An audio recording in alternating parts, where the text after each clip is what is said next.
Kita akan mendengarkan sebuah lagu berjudul Tuntunan Kasihmu dari Siska.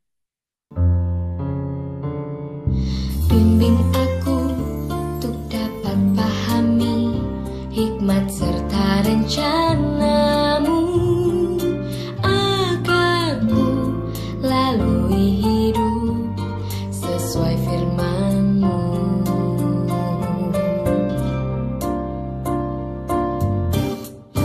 Ada saat dalam hidupku terbentang di depanku banyak jalan yang bercabang, dan ku tak tahu jalan yang harus ku pilih dan ku lalui. Tuhan, ku mohon pimpinanmu, kau pelita kakiku agar ku tak sesat arah. Ajar aku Tuhan untuk senantiasa mengikuti tuntunan kasih-Mu.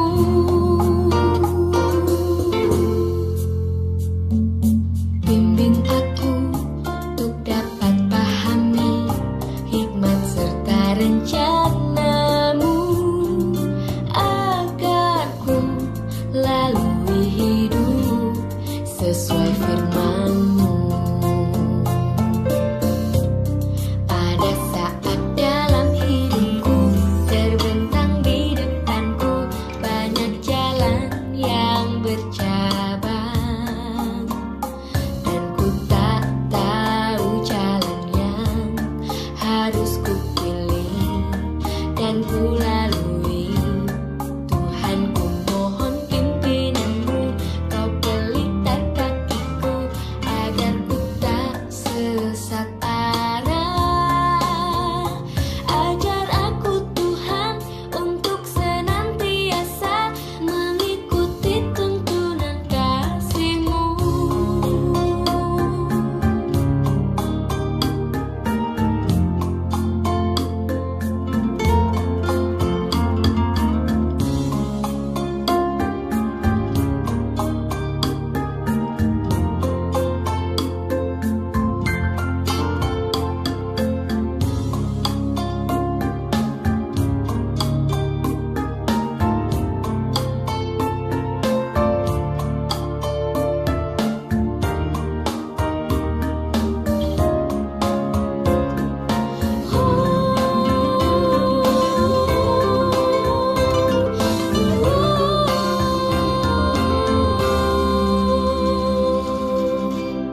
Ada saat dalam hidupku terbentang di depanku banyak jalan yang bercabang, dan ku tak tahu jalan yang harus ku pilih dan ku lalui.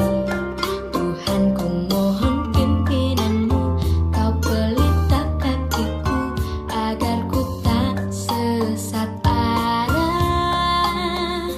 Ajar aku Tuhan untuk senantiasa mengikuti tuntunan kasih-Mu. Ada saat dalam hidupku terbentang di depanku banyak jalan yang bercabang, dan ku tak tahu jalan yang harus ku pilih dan ku lalui. Tuhan, ku mohon pimpinanmu, kau pelita kakiku agar ku tak sesat arah. Ajar aku Tuhan untuk senantiasa mengikuti tuntunan kasih-Mu. Ajar aku Tuhan, ajar aku Tuhan, ajar aku Tuhan.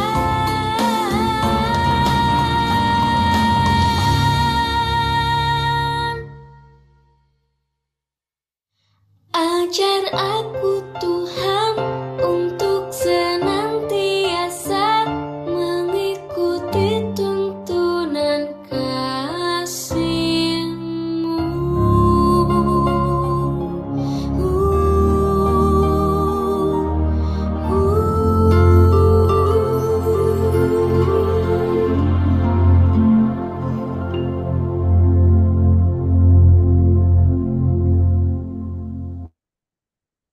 Tuhan, kami datang ke hadapan-Mu saat ini.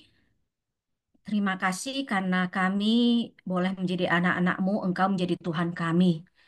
Dan saat ini kami butuh tuntunan tangan-Mu sehingga setiap dari kami boleh tahu tentang disiplin, tentang latihan rohani puasa, jenis puasa seperti apakah yang tepat untuk kami di saat sekarang ini. Ke dalam tangan Tuhan, kami serahkan kami, hanya dalam nama Tuhan Yesus kami berdoa. Amin. Saudara,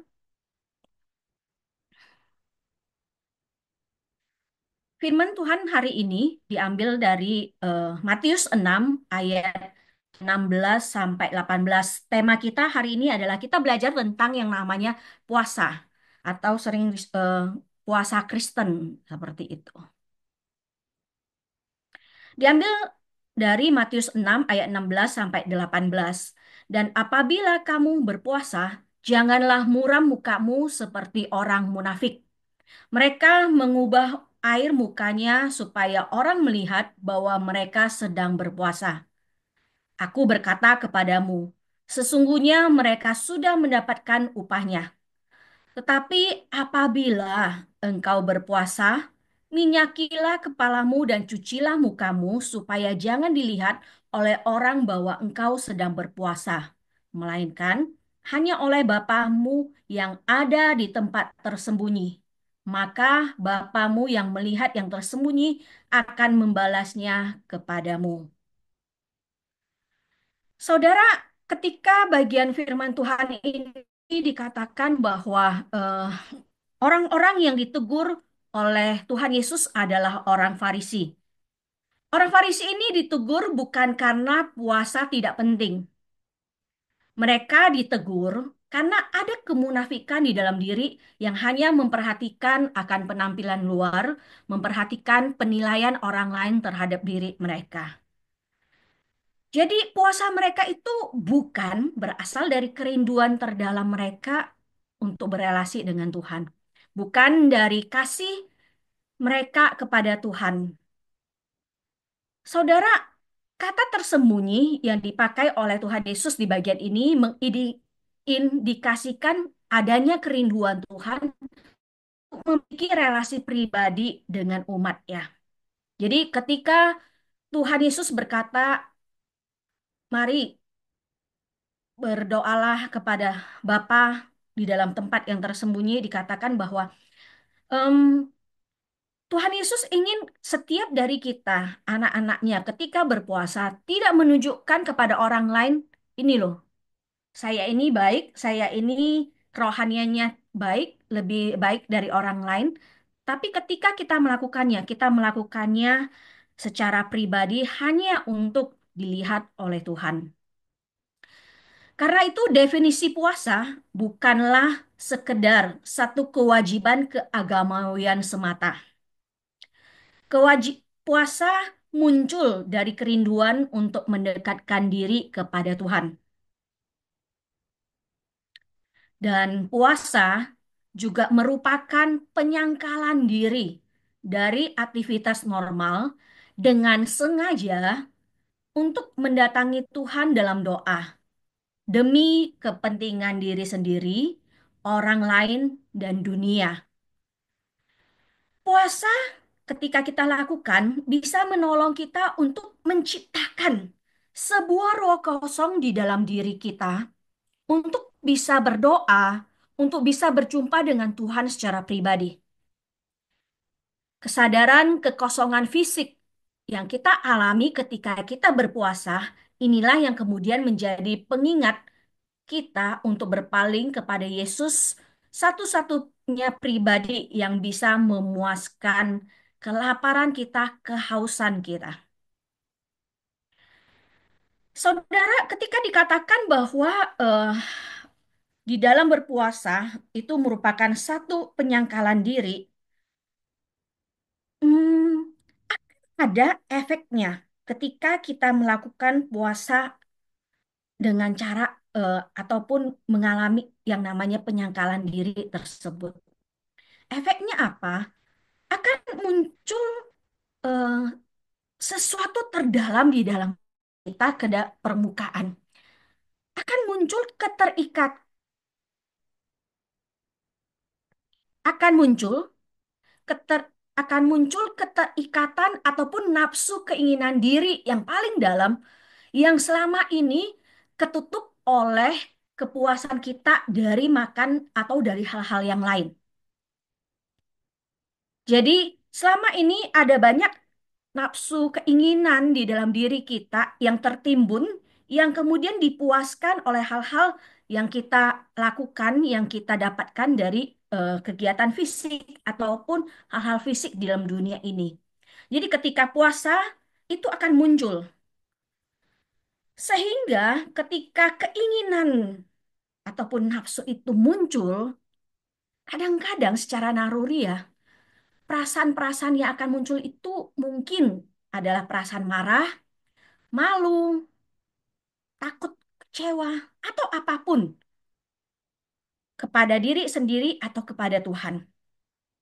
Dan secara naluriah gitu ya, respon diri kita itu mungkin bisa antara berusaha melawan perasaan marah, perasaan malu, atau melawan keinginan tersebut. Atau mungkin respon diri kita adalah melarikan diri. Gak mau lagi untuk melakukan puasa. Saudara, ketika efek dari penyangkalan diri ini muncul gitu ya, perasaan-perasaan negatif ini muncul, mari kita proses, kita lakukan itu dengan cara yang alkitabiah dan sehat, bukan dengan cara melarikan diri atau melawan dengan kemampuan diri sendiri. Cara alkitabiah yang sehat adalah pertama, kita bisa mencoba menceritakan pikiran atau perasaan atau sensasi tubuh kita yang muncul kepada Tuhan waktu sedang melakukan puasa. Kemudian, mari lakukan proses bersama dengan Tuhan untuk melihat apa? Untuk melihat kerinduan terdalam seperti apa yang mendorong nafsu ini muncul. Kerinduan terdalam seperti apa yang mendorong nafsu ini muncul. Kemudian di dalam proses ini, berikan belas kasihan kepada diri Anda ketika Anda stuck atau ketika Anda pause di sana. Berikan belas kasihan dari Tuhan kepada diri Anda sendiri.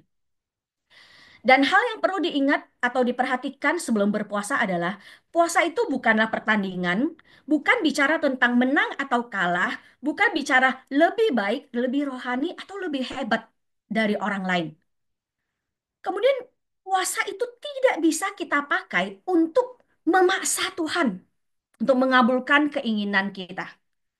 Kemudian dengarkanlah dorongan dari Tuhan untuk berpuasa. Jangan paksakan diri saudara gitu ya untuk berpuasa kalau kondisi saudara tidak memungkinkan.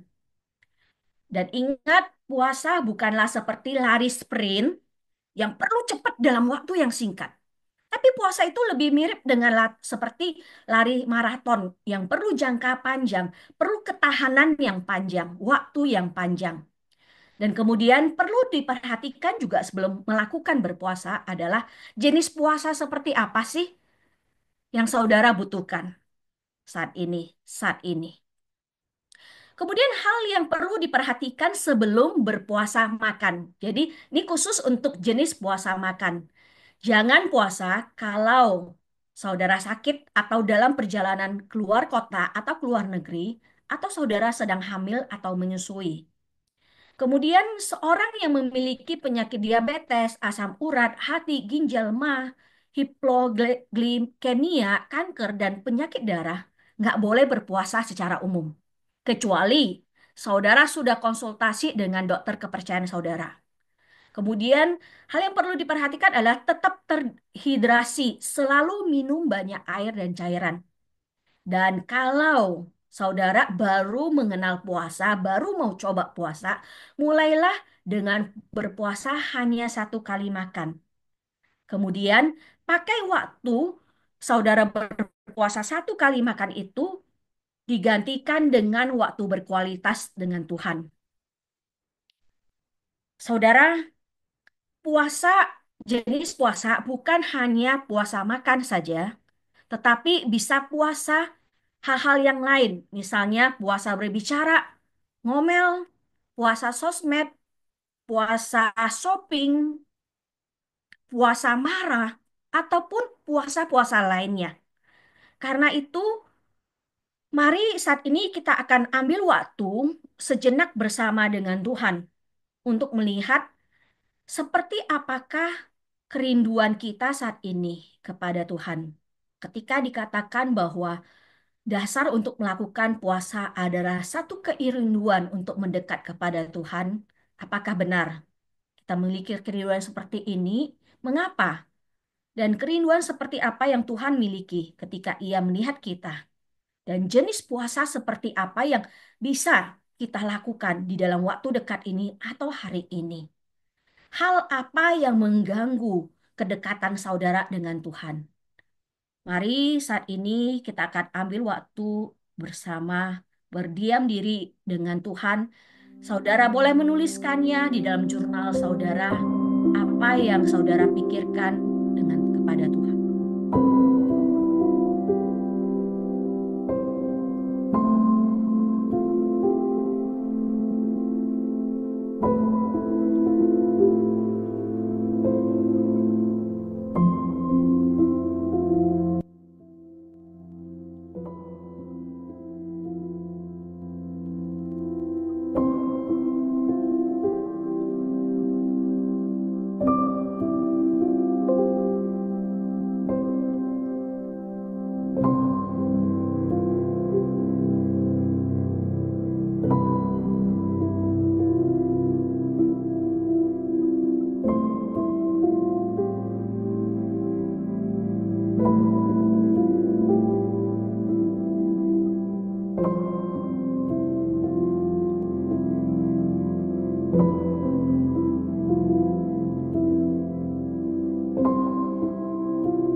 terima kasih karena Engkau mengajak kami untuk sejenak meluangkan waktu bersama dengan diri-Mu.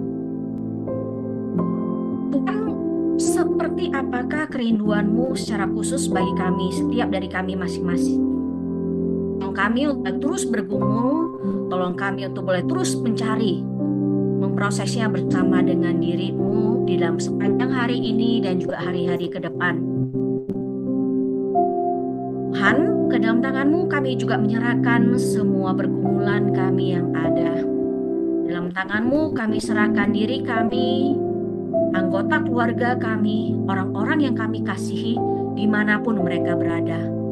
Ke dalam tangan-Mu Tuhan, kami menyerahkan diri kami. Hanya di dalam nama Tuhan Yesus kami berdoa. Amin. Saudara, Well with Christ hari ini selesai. Sampai jumpa minggu depan. Bagi saudara yang ingin melanjutkan merenung, berdoa kepada Tuhan, silakan boleh tetap ada di dalam ruangan ini. Ruang Zoom ini akan kami buka sampai pukul 1 siang. Selamat siang, Tuhan Yesus memberkati kita semua.